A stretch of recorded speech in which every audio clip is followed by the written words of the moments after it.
Hey guys, I'm sitting at a receiver, so I figured I'd talk to you guys about the next thing I want to talk about, which is trip planning.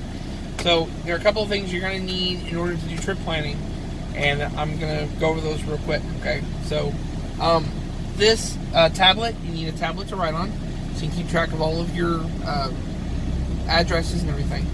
Okay, you're going to need a phone or a tablet or something with internet connection, and you're going to need these apps. Okay. Get all the truck stop apps you can. The Loves, the TA app, the everything, but mostly get Trucker Path. Okay, Trucker Path is the one that you really want to get. It gives you a list of the truck stops that are along the route that you're going to be taking, or it will show you all kinds of things. It shows you parking. The little W's are way stations. The little P's are parking. The little picnic tables are rest areas or picnic areas. Little things like that, okay? So get those, so get this and use this, all right? And today when I show you and give you an example of how I do my trip planning, I'm going to use that app. The other thing you guys need, absolutely, is you need one of these, okay? Get one of these. Get one of these for the new year. What does this have in it? It has all kinds of information in it. You're going to find a couple of different things in here that are really helpful. I'm going to try to really quick point those out. So here is all of your tax information for each state.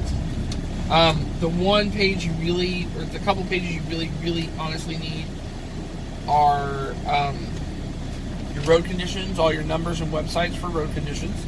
You're going to need that, especially during the winter. This one gives you all of your combination vehicle restrictions in each state. And it breaks everything down by state. So here's your weight ratings for each state. Here's your bridge formula table over here. If you guys don't understand what bridge formula is, that will help you out quite a bit. All the restrictions that you have in each state. So, and one of my favorite pieces in this book is let me flip to it real quick. Is this section right here. So this section gives you all of the low clearance locations in each state and all of the restricted routes. Look right here. This is Arizona's restricted routes. Is it? No, this is Arizona's restricted routes. I think this is Arkansas's restricted routes. Look at the number of restricted routes. You cannot drive a truck down in Arkansas, okay? And I'm going to give you a great example of that. So we're going to flip to Texas, and I'll show you what a state looks like that lets you go pretty much anywhere. RST. So here's Texas. Look at all those yellow orange lines. Okay, every one of those lines is a road that you can drive down in the state of Texas in a truck, and pretty much all of the roads in Texas you can drive down in a truck. Now, if you go to New Mexico, for instance, which is where I'll be later, take a look. There are very few orange lines. Most of these roads with orange lines, they route you to either I-10 or I-40. So you need to make sure that you know about this kind of stuff, okay? And that's what this is for. Get one of those, make sure you have it. Now, how do I trip plan? Well, the way that I trip plan is I have my addresses, okay? So the first thing I do is I enter my addresses in. And that gives me the distance that I'm going to be traveling. So, and I'll put all this stuff up on the thing. So it's distance. Let's see. So it gives me the distance I'm going to be traveling. So for instance, I know I'm going to be traveling about 1,100 miles on my next trip. Okay. So 1,100 miles times my average speed. So you need to know what your average speed is. Okay. And my average speed overall every day is about 61 miles per hour. Okay. So you're going to take your distance divided by your average speed, okay? And that's going to give you the number of hours that it will take to make the trip. So for instance, my next trip is 1,100 miles. I'm going to divide that by 61 miles per hour, which is what my average speed is, and that's going to give me 18 hours to drive. Now I know I can only drive 11 hours a day, so I'm going to divide 18 by 11. That gives me 1.6 shifts that I'm available to do it. So I can drive 11 one day and about 7 the next day. And I don't really like doing that. I kind of like to keep things even. I like to do 9 and 9. Part of my problem today is I can't do that. I've already driven about 3 hours today, so I only really have 8 hours left to drive. I don't want to drive 8 hours. I want to drive about 7, so I have an hour left. I kind of like to keep my hours moving, so that way I can I always have hours the next day on my recap or whatever. We'll talk about logs later at some point. But so that gives me an idea. So now, how do I figure out where I'm going to stop? That's the reason that you're trying to figure out how long it's going to take you. You need to know where you're going to stop so you're parked in the same place every night. And you need to know whether or not you're going to be able to make the delivery time on time. I have a 6:30 delivery time on Thursday morning in Mesquite, Texas, and I'm in Phoenix, Arizona. Can I make it? I can make it. Probably. It's going to be a little tight, but I can probably make it. So I pull up Trucker Path. That's an app. Don't pay for it. I paid for it on my other phone, the one I'm recording this on, and it's not really worth it. It really just gives you the ability to predict whether or not there are going to be spots in that truck stop when you get there. And that comes in somewhat handy, and in other ways it doesn't. So anyway, I know that I want to drive about 7 hours today. So again, we're going to have to do a little math. So I know I want to drive 7 hours, which is times 61 miles per hour, my average speed, and that gives me a distance of 427 miles. So now I'm going to find somewhere, and this is really why I like Trucker Path. Now I'm going to find somewhere that's about 427 miles away. I can't find somewhere that is exactly 427 miles away, but I can probably find somewhere close. So let's go we'll go to Van Horn. So in Van Horn, there are 2 truck stops. There's a Pilot and a Love's. The Pilot has 75 spots, kind of a small truck stop. It's, unfortunately, from where I'm at, 552.8 miles. Not going to be able to make that today. So we're going to have to back it up.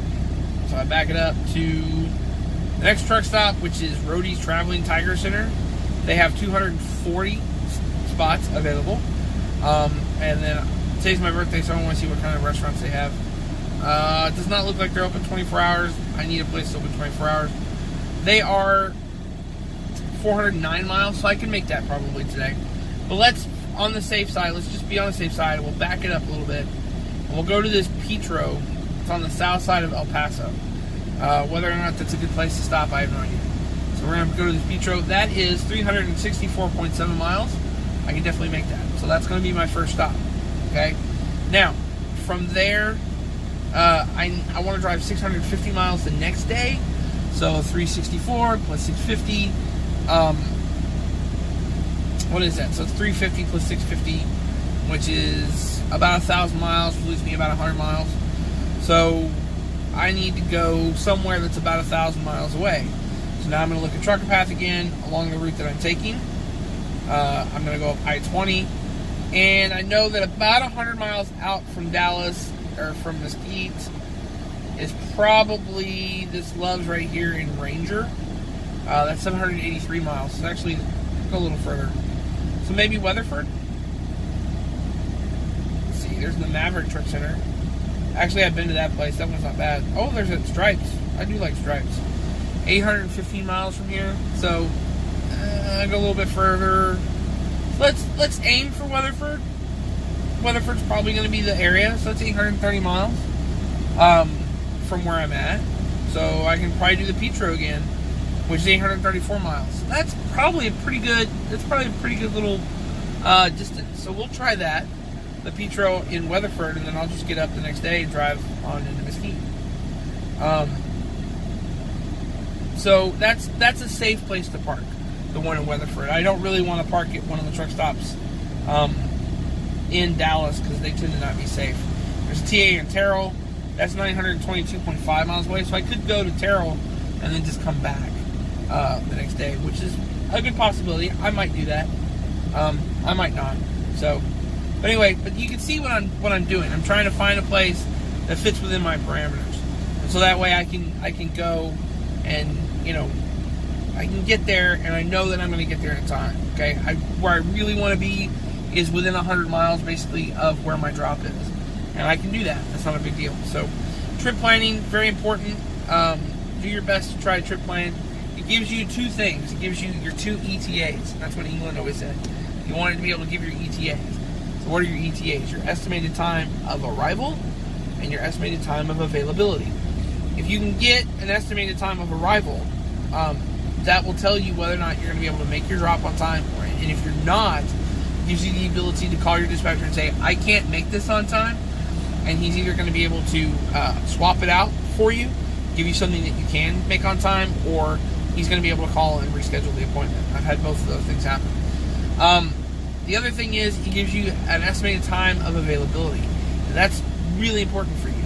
So your estimated time of availability allows you to say, I should be available at this time.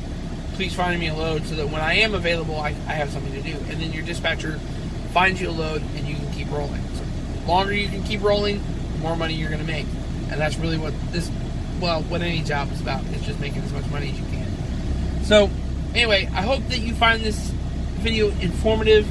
We'll talk about logs at another time, because I think logs really, how to run your log the right way and everything. So if you guys have any questions, feel free to comment below. Keep the shiny side up, and I will see you down the road.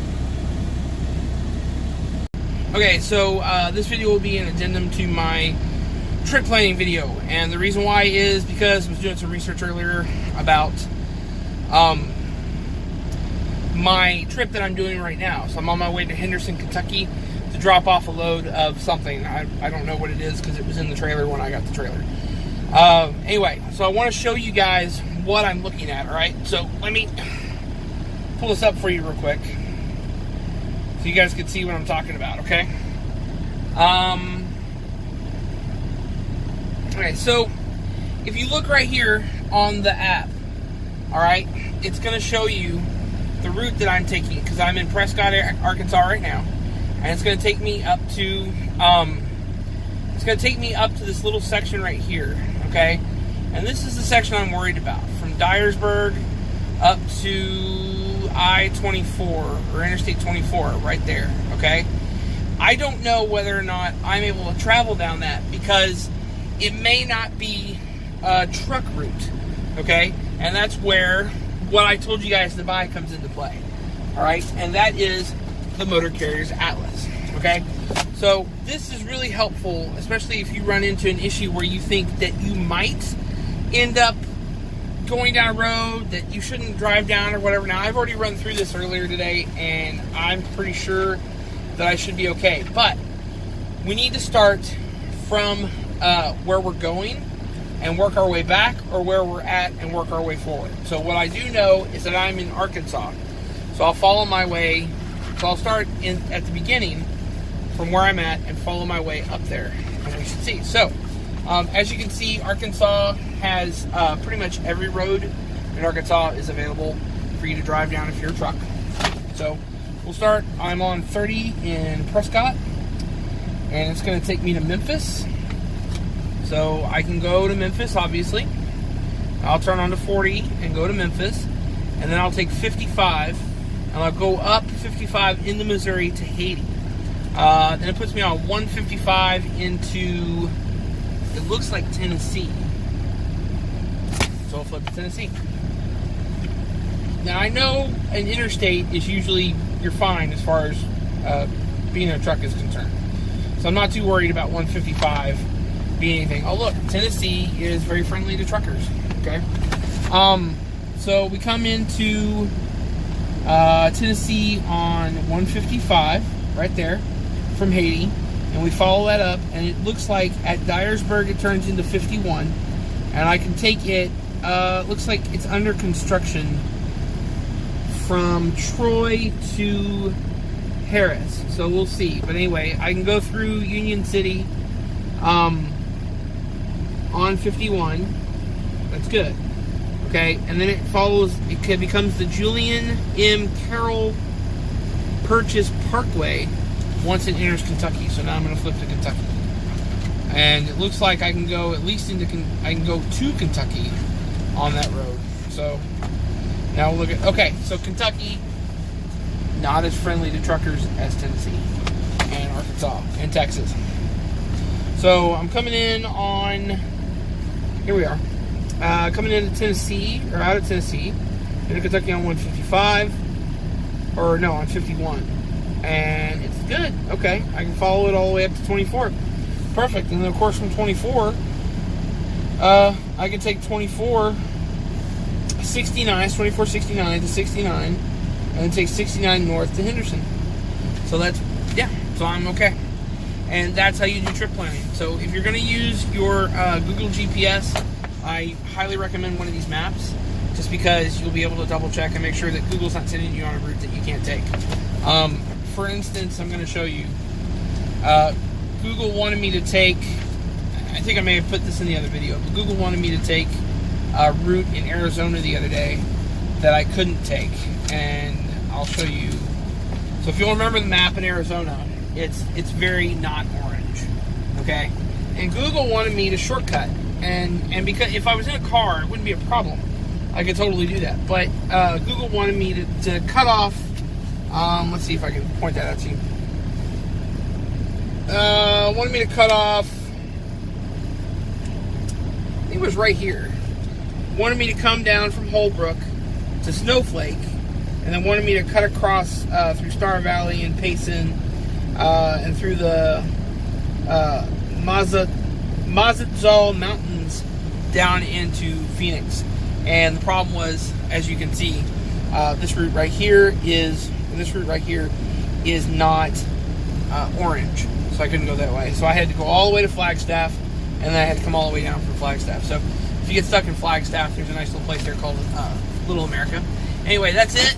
Like I said, this is an addendum to the video about trip planning. So you guys hopefully enjoyed this, and keep the shiny side up. I'll see you down the road.